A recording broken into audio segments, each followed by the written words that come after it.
নমস্কাৰ বন্ধুসকল, কি খবৰ? সকলোৰে খবৰ ভাল।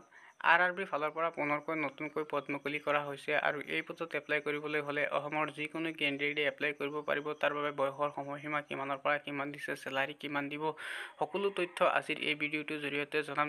যদিহে তুমি আমাৰ চেনেলৰ প্ৰথমবাৰৰ বাবে ভিডিঅ' চাই চেনেলটো ছাবস্ক্ৰাইব কৰি বেল আইকনটো প্ৰেছ কৰি ৰাখা। RRB APL recruitment 2025 details. Organisation name railway recruitment board RRB. Apply process online মাধ্যমত এপ্লাই কৰিব লাগিব। এপ্লাই লাষ্ট ডেট 19 তাৰিখ 5 মাৰ্চ 2025। টোটেল পোষ্ট 9,970টা। পোষ্ট নেম এছিষ্টেণ্ট লোক পাইলটৰ পৰা এইকেইটা পদ মুকলি কৰা হৈছে। চেলাৰী 19,900 টকাৰ পৰা চেলাৰী ষ্টাৰ্ট হ'ব। অফিচিয়েল ৱেবছাইটৰ নাম হৈছে indianrailways.gov.in আৰু এপ্লিকেশ্যন ষ্টাৰ্ট হৈছে 12 তাৰিখ 4 মাৰ্চ 2025 আৰু ইয়াৰ লাষ্ট ডেট 19 তাৰিখ 5 মাৰ্চ 2025।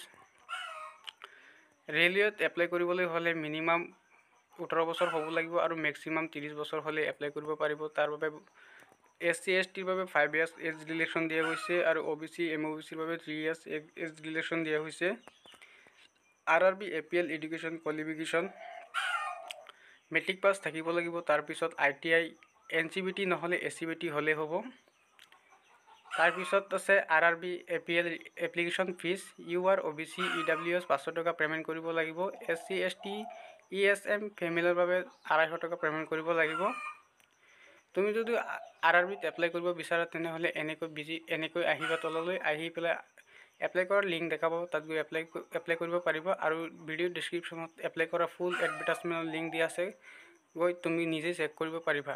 চ' ভিডিঅ'টো ভাল লাগিলে যদি ভাল লাগিছে তেনেহ'লে ছাবস্ক্ৰাইব কৰি লাইক কৰি দিয়া। Thank U.